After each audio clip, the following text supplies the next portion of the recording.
Good morning. I just wanted to briefly introduce myself again. I'm Mrs. Neeson, and I'm your new prevention and intervention support person here. I'm previously from the district office in the capacity of the student relations specialist and mentor specialist. So some of you have already probably seen my face here during PBIS and some of the focus walks. I'm very excited to be a part of this team. I'm looking forward to supporting our students here at CONYERS so that we can assist the district and also CONYERS with meeting the goal of the district when it comes to providing support for our students and when it comes to the reduction of our out-of-school suspensions for 10%. One thing that I do want to request and also state, each year with P&I, it's a fresh start for students, okay? We give them that opportunity and we do hope that they do progress over the summer. By saying that, what I'm requesting is just give me an opportunity to meet the students here at CONYERS. Please, do not stop me in the hall and bring a student to me and say, hey, I want you to introduce Mrs. Neeson, and then introduce me as the prevention and intervention. I do have a caseload of students that's transitioning from Alpha. However, I will make sure that I'm here Monday, Wednesdays, and Fridays throughout the school day. I'll also collaborate with your RTI specialists as well. But again, I'm so excited to be a part of this team, and I'm looking forward to a wonderful school year.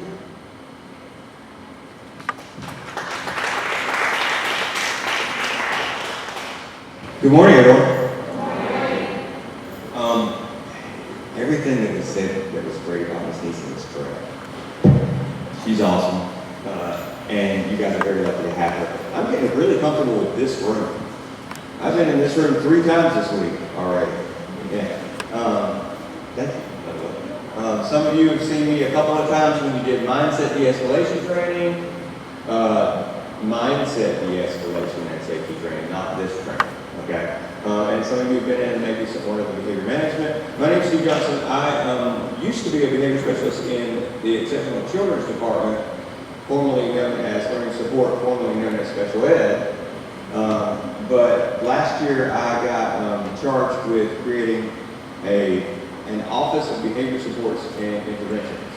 And that's where we teamed up with P&I, and we are going to do a more together approach of working with behavior. So it's P&I, behavior specialists, behavior aides, myself, and we are a team of, what, we're 16 of us? 16 of us. So all things behavior in the county. Trying to work together, so Ms. Neeson will not just be working with regular students anymore, she will also work with some of our exceptional children. Sorry if you heard this joke before. When I was in it, it was special ed, they were special, but when I left, they became exceptional. Sorry, they like that joke, the exceptional children's department. So I'm going to start with a story. What happened?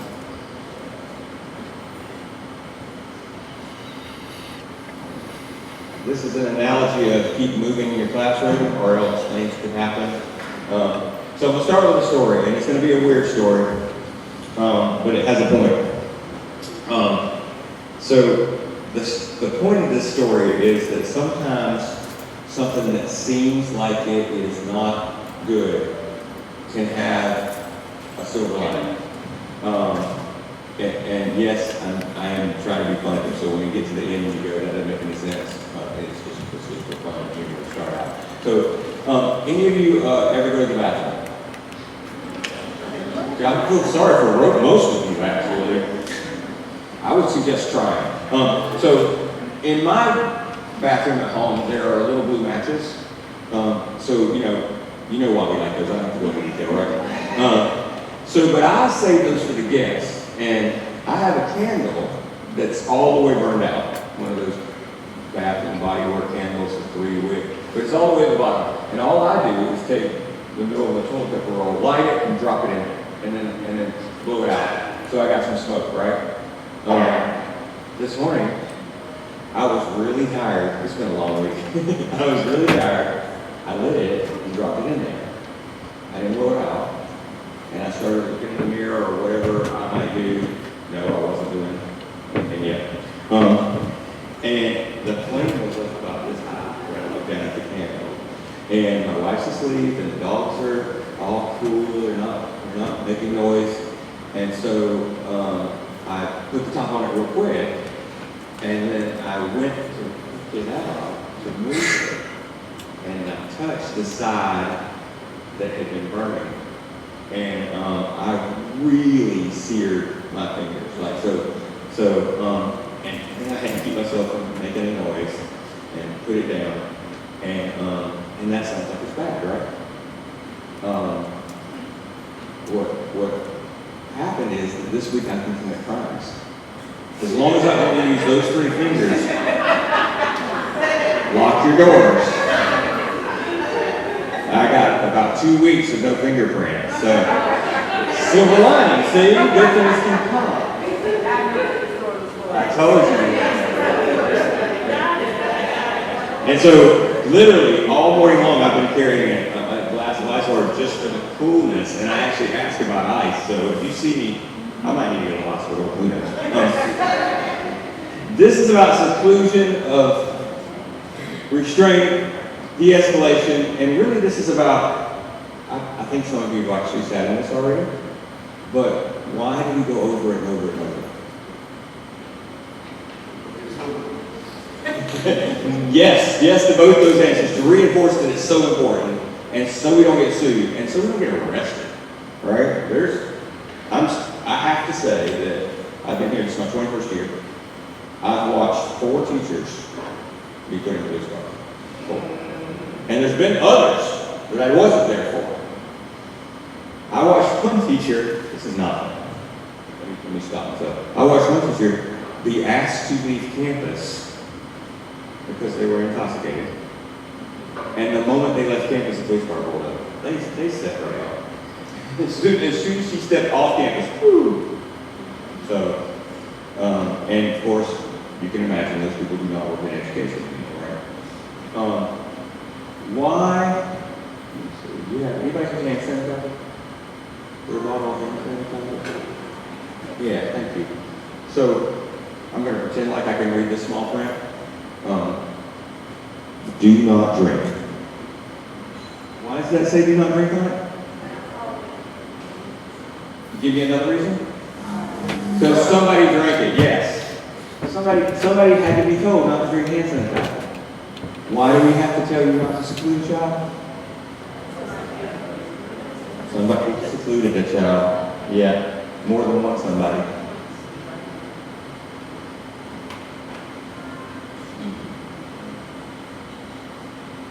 Maybe I'm doing that.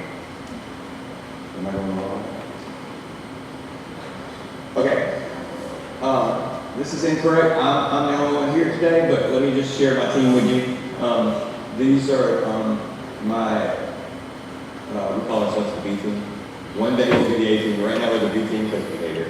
I'm Steve Johnson, BCBA, lead behavior specialist. Vernon Smith is the lead P&I. A lot of you know him. Let's see if that happens again. You brought Bridget Copeland back? One day I want to get to the popularity that Bridget has. I have not said her name yet without applause, every single time. She's over doing another training right now. Josh Cameron, Coach K, y'all know him? So those are us trying to coordinate things. And then we have all the P&Is, we have our behavior aides, and then we are just trying really hard to collaborate with everybody. I have been in the PL department's office more than I've been in my own office this week. I think Rockville County in general is trying to stop working in silos and work together. So that's something that's going to be good going forward. What are we learning about today? Today, we're going to get a clear understanding of when to use physical restraint. If it's allowed, when you can do it, how you do it properly. We're going to get an understanding of what seclusion is. we're going to talk about de-escalation of potentially aggressive behaviors. We don't have a lot of time. We presented this in 3-hour block, a 2-hour block, and an hour and a half block. What do we have, an hour and 15 today? Okay. Okay. There's some behavior management stuff in this that we're probably not going to get to. If you need some tips on behavior management, we have a whole other training. We have the Amy Dean stuff we can send you, and Josh Cameron is a resource of all sorts of things behavior management if you can email him. And then we're going to talk about a little bit about engagement. We align to steps 1 and 7.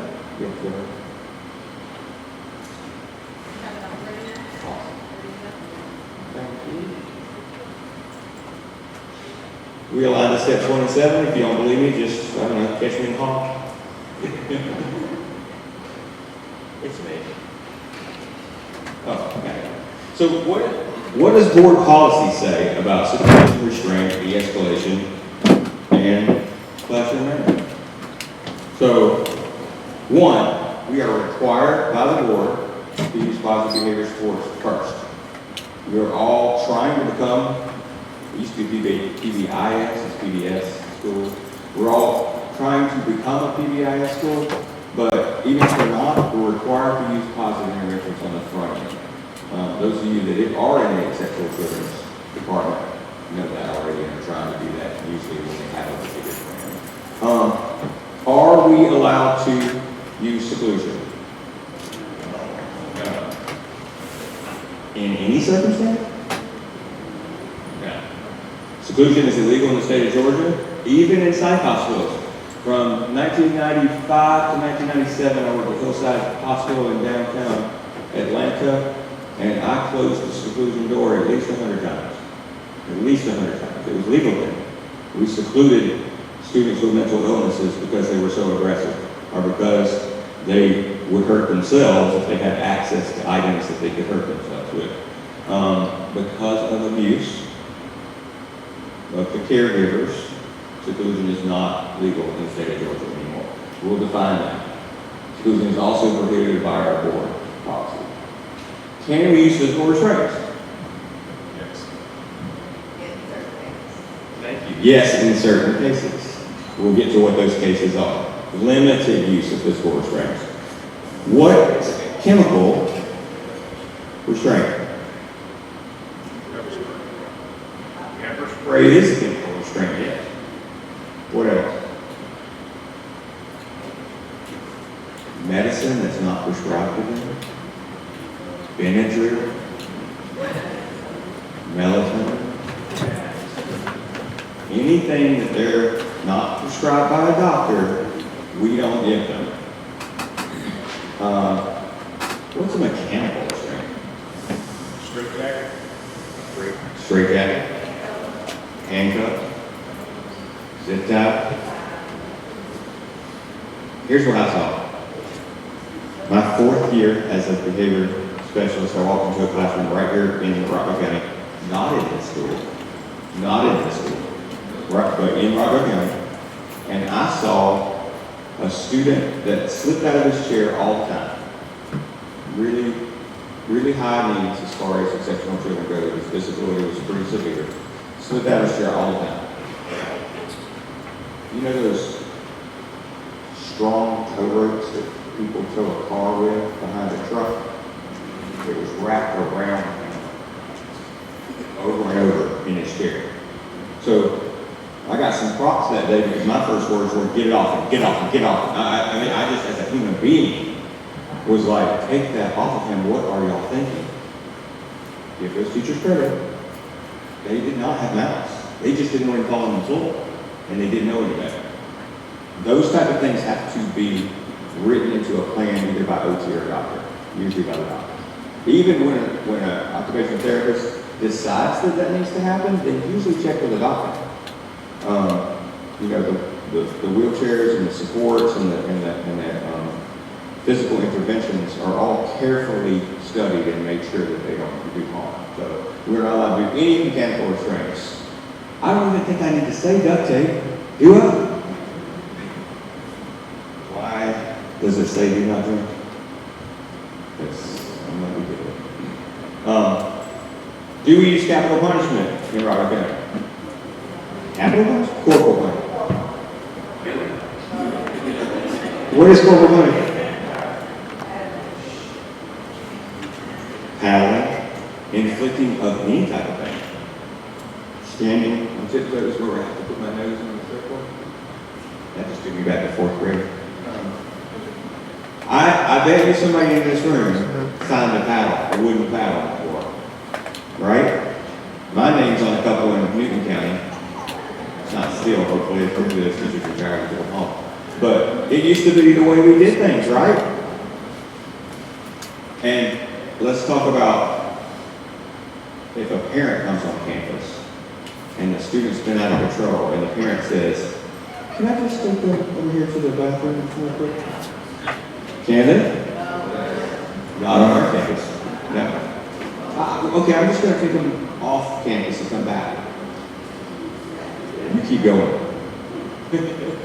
I didn't say that. See, all demonstration. But not on our campus and not off campus back after receiving corporal punishment. I think I just covered a whole lot of the slides, so now we can move faster. I've done this is the 6th time this week.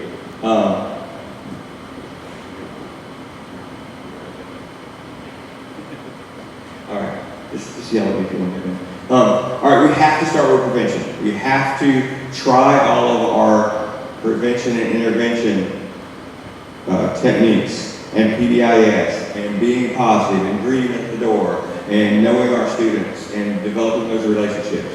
We absolutely have to. It's a good thing I'm up here so I can read these because they're small. What is a physical restraint? It's a safety option. It must not be the first thing we try. We must try de-escalation. We must try blocking or avoiding the blows. We must try removing the group, removing the audience. It should never be punishment, retaliation, or anger. And this is my favorite of the 4. It keeps the student's best interest in mind. What? Restraining them keeps their best interest in mind. How can that be?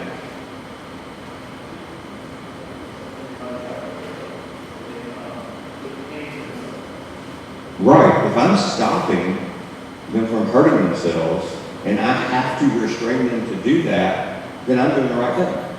If I'm stopping them from hurting someone else or really, really badly injuring someone else and I have to restrain them to do that, I'm doing the right thing for that other student that didn't get injured, right? Always think of the student first. If you are involved in restraint, even in the middle of their restraint, am I doing this student the best I can do? Do I have to be doing this right now? There's 3 reasons. I know, because I know who I'm preaching to, I know that you know 3 reasons. Let's use all 3 burnt fingers. Reason number 1. Danger to themselves, harm to themselves. Danger to others. And imminent danger of harm to self or others, meaning running towards a school bus, running with a piece of glass in their hand about to stab somebody, running with a large heavy object, smacking it down on someone.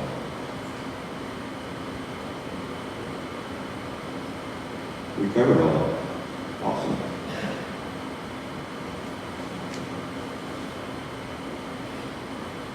You should have a mindset team at this school. You should know who you are if you're on the mindset team. We're going to be meeting later with the mindset team and talk about how we handle crisis, what our response is before, after, and during. And that mindset team should be there for that teacher that has to deal with the situation, both physically, emotionally, and then paperwork-wise, but also just making sure that things are handled in the most de-escalating way, in the most way according to our training. So that we try our de-escalation first, that restraint is the last resort, and that we document everything afterwards. All right, we've already covered all this, but let me go Let me show you just how many slides are on this to show you how important this is to the county. I didn't put all these slides on here. I was told to put all these slides on here. So seclusion, isolates, and confines. Seclusion means someone cannot leave an area. They are in there by themselves. That's one criteria. And they cannot leave. That's another criteria. So this room right here, see this room? You see the pads on the wall? Is that seclusion? If I'm in there, and one of you are out here, is that seclusion? No, there's no door. There's no door, yeah. Yeah, or either it's open. I don't think there's a door in that situation, but it's open, and you can see me, right? That's probably for my safety. Probably for my safety. That's more of a calm down area.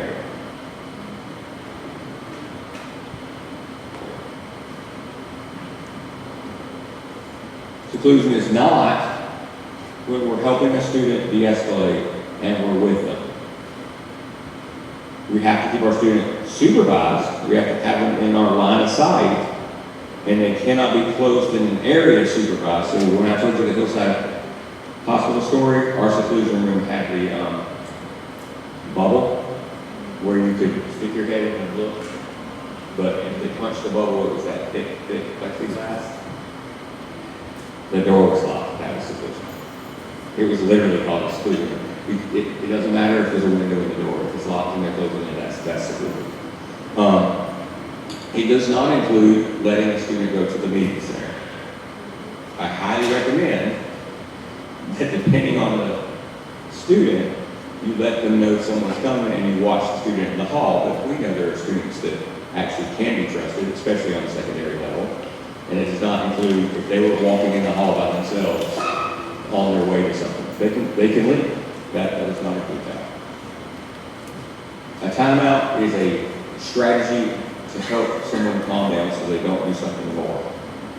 A timeout can be in the corner of a room as long as they're not blocked in that corner. A timeout can be between two file cabinets with a nice little beanbag or something with some soft music or something like that. A timeout can be in an actual room with the door open.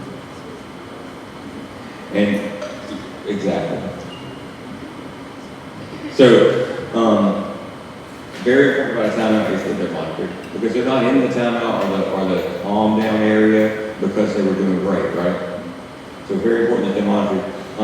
What we like to do is a non-exclusionary timeout where they can hear the lesson or they can have access to some type of lesson where they don't lose academic time. If not, they get to return back and get to participate in exactly what the class was doing when they took that time out. It can be self-requested too by the student. Just think of these questions. How long are they in there? Did they initiate it? Is it safe? If the timeout area is right beside a box of scissors, maybe reconsider. Okay, if a situation occurs, everything else has been exhausted, and you have to be involved in a restraint. The student has to be physically restrained. That means first that their motion was restricted, they could not get away, they were being held in one of the ways that we train. That's the only ways that are allowed except in extreme emergencies. Then we have to document it. As our board says that we have to document and keep track of all the restraints. This is the official form. Do not get this form from anybody other than your administrators. They have access to the current form. There's a change that has to be made even this weekend, so it will be current as of Monday. There's just one little tiny thing that has to be changed. We change it every year though, so we know what the current form looks like.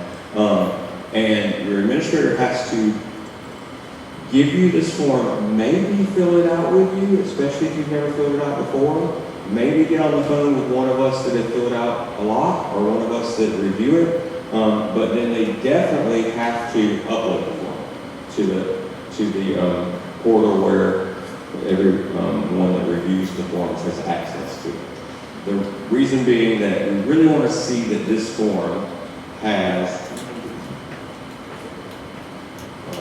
that it has the things that it needs to add on. So way up at the top, student name, number, gender, date that it happened, time that it happened. No restraint can last longer than 10 minutes.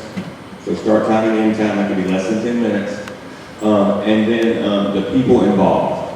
Never ever just put one person in this form. Unless you ran chasing a student and nobody saw you, then that would be the only reason you put one person on this form. And I would think someone would still see you on your way back into the building. Get a witness, have a witness on this form. The line 4 is for the witness.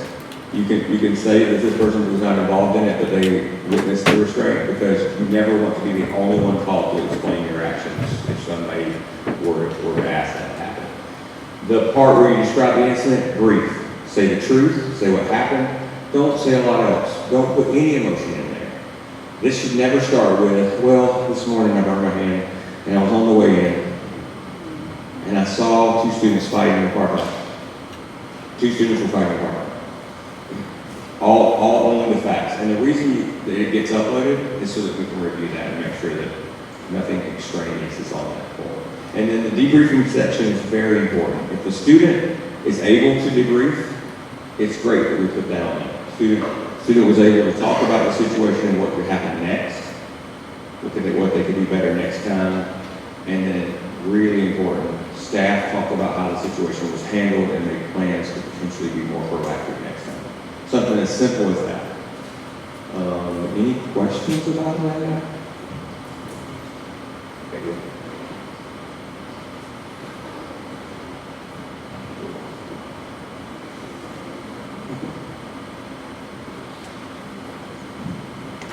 All right. This pretty much just says what I just said. Our sanctioned by the state is Mindset Safety Management Training. It's now, I think it's called Mindset Safety De-Escalation. It's Mindset De-Escalation Safety Management Training. It's sanctioned by the state. It's adopted by our board. It's a great training. I've been certified in 3 different ones. I prefer this one. If you get asked to attend that, it is 10 hours minimum. 10 hours minimum. This is not mindset training. Are you certified when you leave here today? Why does it say that I can't drink that?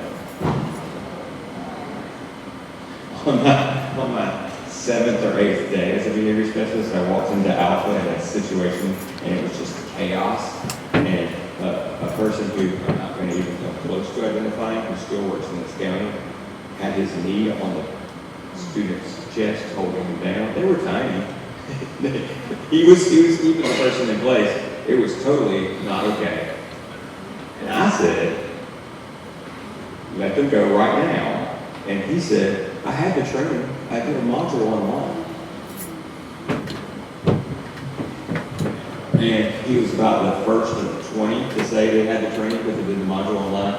No, the training is a 10-hour in-person with skills that you have to demonstrate, tests that you have to take in order to be certified in the mindset. Okay, I'm pretty sure y'all know that you're not certified. That's going to come up again. We're supposed to cover de-escalation. Some of you have already had the de-escalation training before. I'm going to hit it kind of fast. One thing that I think is very important that I know that in years past we have not covered was that it really starts the second you walk into a situation. Let's imagine a situation where someone's in crisis. They are tearing up the room. The room has been emptied of all other students. The teachers involved in trying to make it as safe as possible, but that student is still just fuming and punching things. When you walk in, you get called if you're on the mindset team. Would this right here work? They pick up on body language immediately. You got to come in calm and cool. You got to come in calm, aware, respectful. Even if you're not cool, you've got to act like you're cool. You've got to have body language that's non-threatening. So it begins the second they see you, the second you walk up. They even sometimes pick up on attitude. In that fight or flight mode, they still can pick up on it. How we approach the situation really determines the outcome. It's never, ever about discipline. Never. It's about getting out of that crisis. Will a consequence come later for what they've done? Probably. In most cases, yes. It should be an appropriate consequence to the situation. It should be. But they don't need to know that in crisis. My favorite thing to say about that is, imagine you're in a car wreck, and as you're trying to figure out if your bumper is going to fit back on your car, Jake from State Farm pops up, and he goes, "Your premiums just got raised." Is that what we needed to hear right then? No, we're still in crisis, right? I know they're going to get raised after I get out of this situation. It should never, ever be punitive measures. Here's another example that really happened. The testing room, where we keep all the tests, and you're supposed to sign them out, and it's very important. and we risk our certificates every time that we pick up that little basket and take it back to the room, right? A student managed to get his way in there, and he had tore up about 20 to 40 tests, and he was knocking over filing cabinets. And I was walking by, and I said, "Uh-oh," and they said, "Hey, can you come help?" And I got in there, and maybe 10 or 15 minutes went by, and we were finally calm and sitting on the floor. And a friend of mine that works now in a different county and has really, really grown from these type of statements, walked by and said, "Call your mom," to the student that I was sitting on the floor calmly with. She told him she was calling his mom right then in the middle of that. About an hour and 15 minutes later, and about 200 more destroyed tests, we finally calmed him for the second time. Yeah, that's it. Punitive measures have no place in the middle of a crisis de-escalation. It begins with your body language. Please get the audience out of there. See that last sentence, more voices are not always better. I would say more voices are worse. The first thing, sometimes I feel like I'm rude when I come up to a situation and the people have had less experience than I might have had at it. And when someone turns to me and says, "What do you want us to do?" I say, "Leave." Get everyone out of here so one person will watch what's going on, unless it's not safe and we need 2 or 3. But most of the time, behavior changes when the audience changes. Most of the time, we don't have to show out as much, particularly maybe for someone they don't know as well, or someone they have a relationship with from the past, or one of you that have built that relationship with. They just don't have to do as much. And you begin to be the person that helps them calm down. What can we do? We can help them de-escalate. We can call for help. We can intervene without force. We can remove the audience. We can watch what happens when they get off the bus even. I know some of you have heard it in this building. Something's just not right. Like, something's just not right. I see they're not their usual self today. Don't ignore that. Keep watching. Maybe even pull them aside and talk to them. What can we not do? Back to the hand sanitizer. Anything around here looks like a choke on camera. Anything. Even like a, "Hey, come here," looks like a choke on camera. Slamming, I can't believe we had to put that up there. No person may ever leave the ground and then go back to the ground as part of any type of restraint. Don't believe me? Search will let them lie. We can't use profanity as much as we want to tell them back what they just said to us in a different way. I even sort of got in trouble once for saying, "Well, look at you." My principal said, let's don't say, "Well, look at you" anymore. You said, "What?" We can't use wrestling techniques. Can't do it. Can't do it. And when we do the mindset training, just yesterday this happened. Someone came up to me and said, "We going to wrestle now?" I was like, "No, we're not. We're not." Yes, maybe it looks like it a little bit. Punching, kicking, biting. I feel like I don't have to say that, but apparently we do. Throwing things. How many of you have thrown things in the empty classroom? I've thrown a few things, just as long as no one's in there, and as long as those things aren't Rockville property, mostly paper balls, but we can't throw things, not even in their general direction. Punitive threats. Like, you wait till I see you on the street. And power struggles really get us nowhere. They get us nowhere.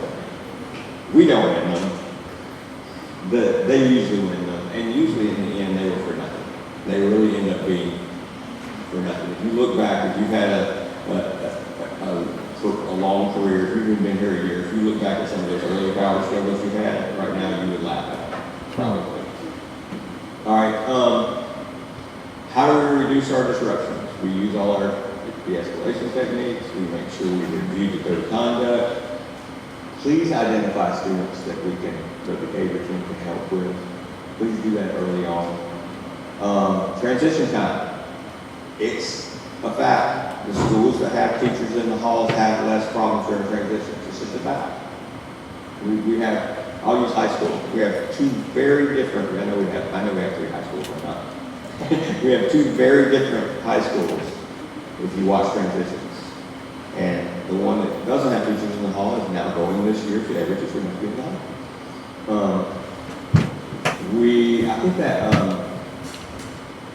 review classroom management procedures, again, like I said at the beginning, if you need any assistance with classroom management, if you would like some basic stuff, if you would even like some more in-depth stuff, because we have access to all that Amy Dean stuff, Amy Dean, the behavior queen, she gave us a lot of her forms. And some of that is classroom contracts, classroom, the way to teach classroom management to the kids, too, so that they buy in. Please just email and we'll get it to you. The focus sheets is more like a calm down strategy, a calm down script. We have those for you. And then be interactive with your PBIS team. Need all that. I'm going to talk a little bit about, this is not mindset training, but I'm going to hit you with a few of the things in mindset training, just for a refresher, just in case it sparks somebody going, oh, I forgot about that, I want to go use that. The guiding principles are PASS, which is promote choice and trust, avoid power struggle, seek proaction, set everyone up for success, and each one of those has a screen associated with it. The P, the promote choice and trust, means in crisis, people are looking for a way out. Whether they act like it or not, they're looking for a way out. If you back them in a corner, there's no way out. But if we give a choice that we're okay with, you want to sit over here or over here? You want to talk with me, or you want to talk with Ms. Nisa? Do you want to count to 10, or do you want to breathe? When we turn that into no power, when they have no power, no choice, it's just going to increase the aggression, or the potential for aggression. And then Coach K, Josh Cameron will tell you, he's built his relationships stronger after a crisis sometimes because the student sees they can trust him, and then they see he's a place of safety. And the conversation after about, hey, that was intense, and I didn't want to hold you. I didn't want to stop you from running in the street, but I had to because I care about you. Building that, talking about that with the student that was in crisis is very helpful. Avoid power struggles. We talked briefly on that, but let me just say, I know in the first 3 or 4 years of my teaching that I get engaged in so many that didn't matter. So many that didn't matter. Almost every power struggle, you can come up with a classroom procedure or policy for it. So I'll give you an example. The kids were just driving me crazy. Kids were just driving me crazy about the request of sharpen pencils. Just driving me every 5 seconds it was sharpen pencils. And so we as a class developed, instead of me saying, no, it's not time, no, there's not a break right now, we just developed a pencil sharpening policy. We had a time where everyone could sharpen pencils, and then if your pencil broke, you literally just held up your pencil. When I walked by with a new sharp pencil, and you got what you got. We agreed as a class, if it's red and you want it green, I'm sorry, you got what you got. You just walk it out with the next pencil sharpening time. That's just one example. Eating in the classroom is another example. Some people will get in power struggles about that. If you just go ahead and develop a policy and say, here's what we do, then there's not a power struggle, especially if you can. My third professional was a genius. She developed a procedure manual. So we would say, well, I don't know, go look it up in the procedure manual. The kids would go get it, and it was laminated, the kids would draw it up. And be like, oh, we can only eat at so-and-so time outside on the I call it trailer, outside on the porch with permission. Most power struggles can be proactively prevented, or even after the fact, you can come up with a policy for it. During it, stay calm, aware, and respectful. And y'all know the joke is don't be getting your actual car right. Calm, aware, respectful. Wait till 4:30 to get your actual car. I don't need time for this. It's a great video.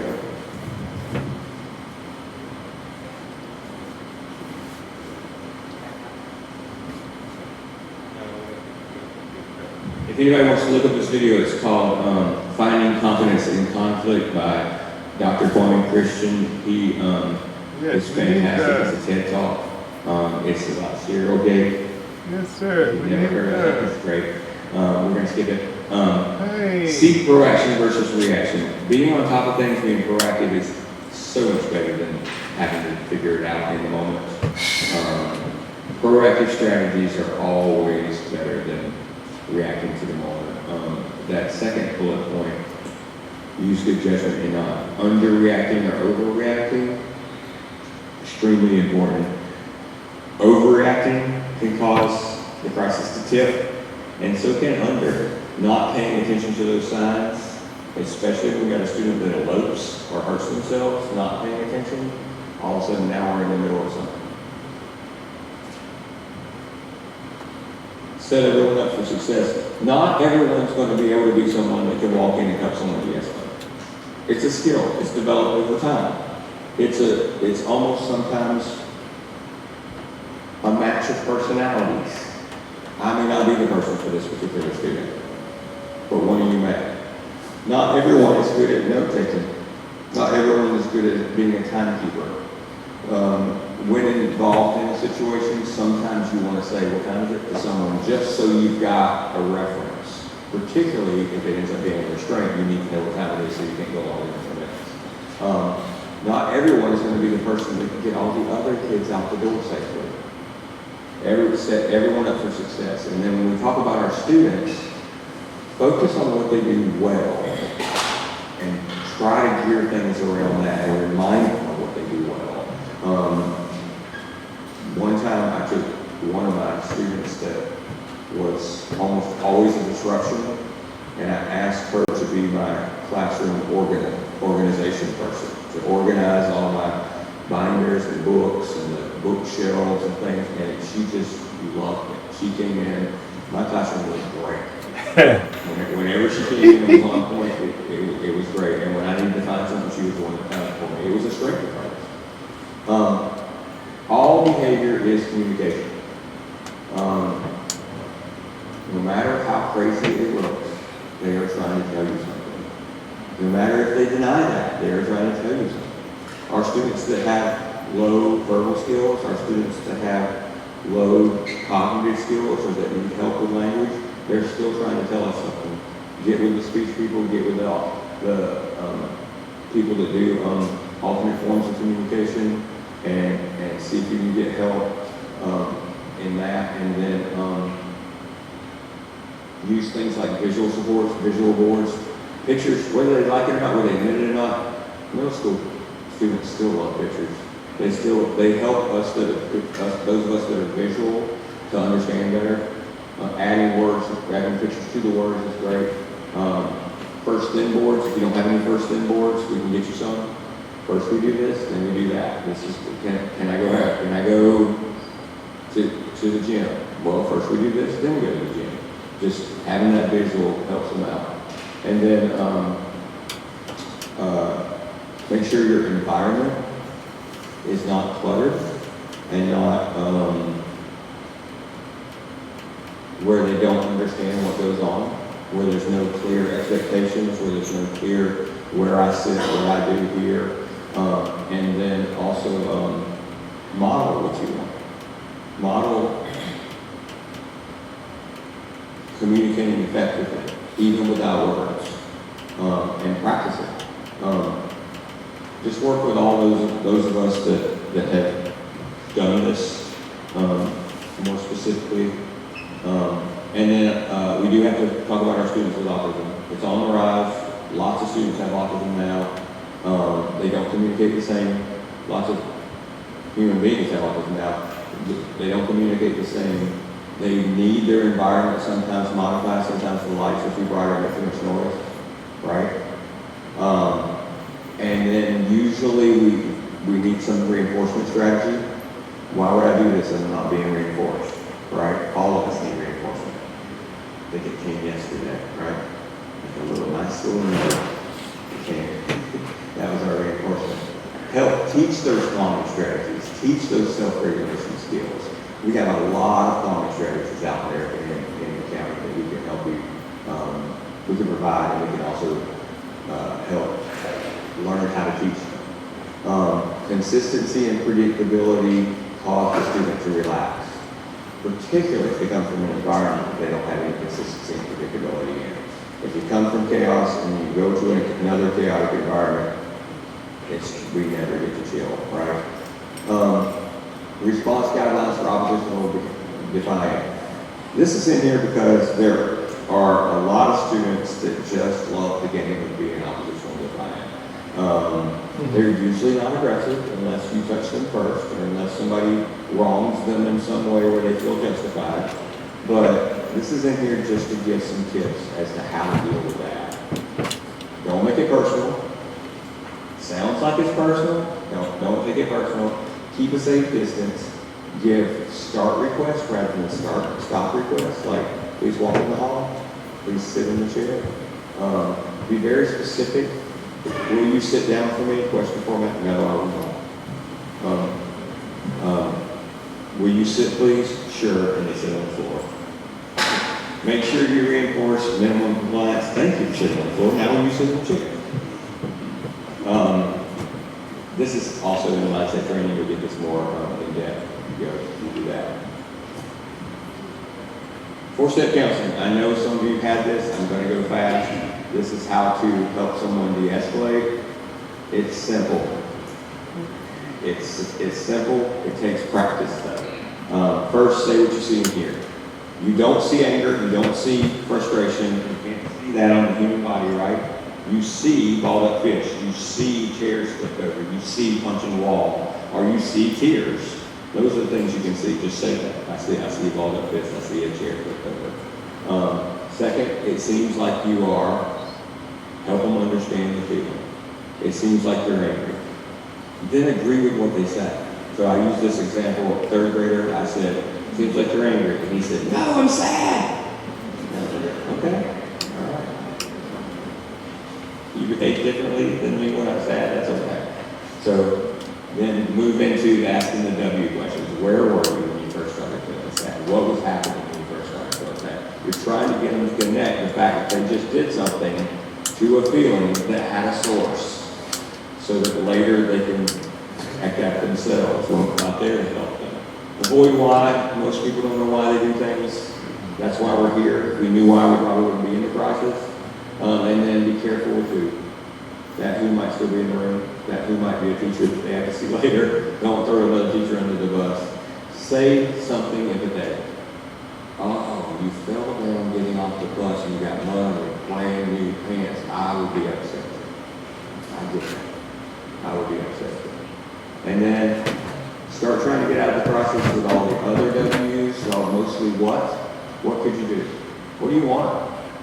What do you want? That question right there, I see so many shocked faces when I say, what do you want? They're so used to us telling them what to do and not ever giving them what they want. Now, they're gonna tell you some crazy stuff. I want $200,000 in the helicopter. Okay, me too. What else? But that's a good sign, probably. That means they're thinking again. And then they're going to tell you some things that you can't agree with. I want to go punch Bobby in the face. I hate to see you get in trouble. That's the easiest. I hate to see you get in trouble. What else?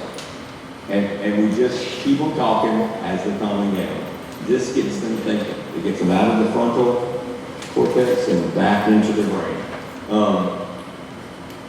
Stay calm, words, respectful. If possible, do a one-on-one. I know that's not always the safest thing, but if possible, do a one-on-one. Be proactive.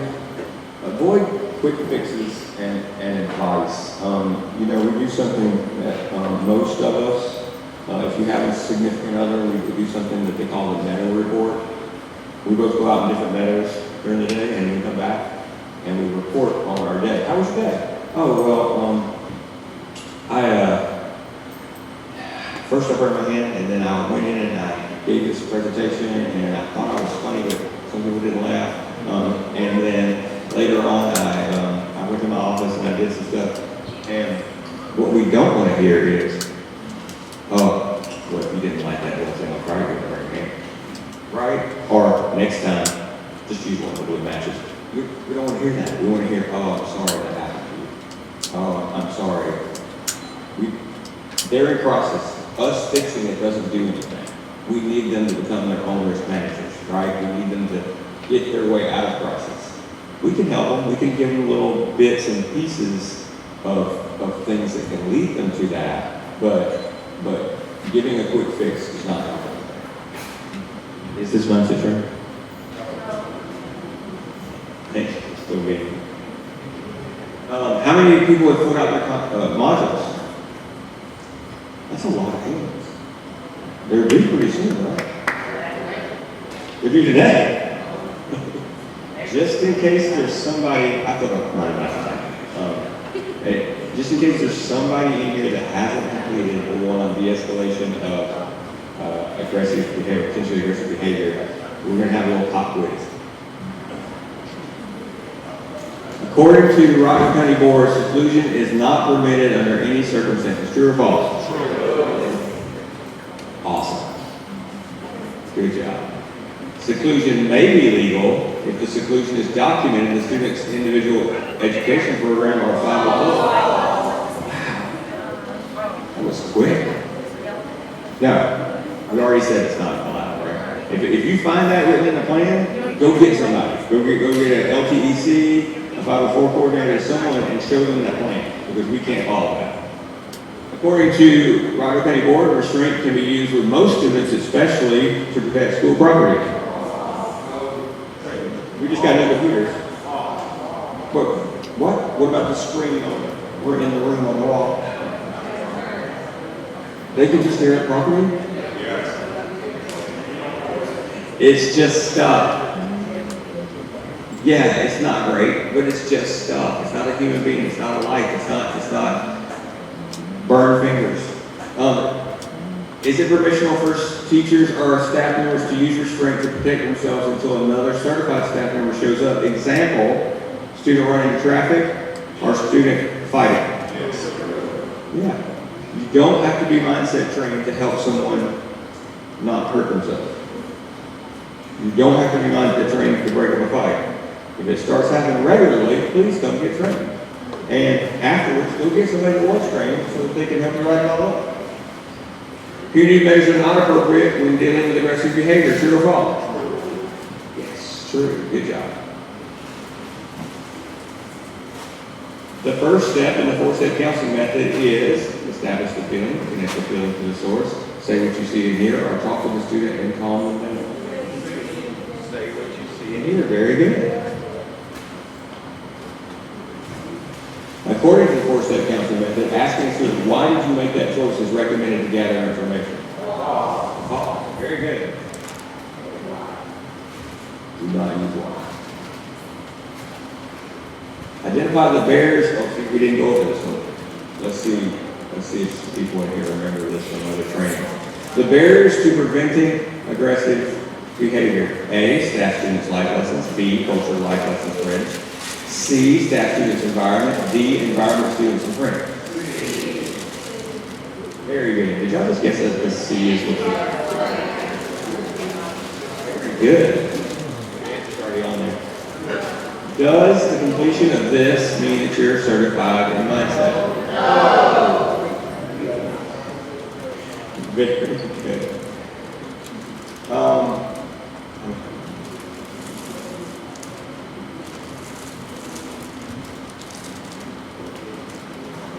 It is.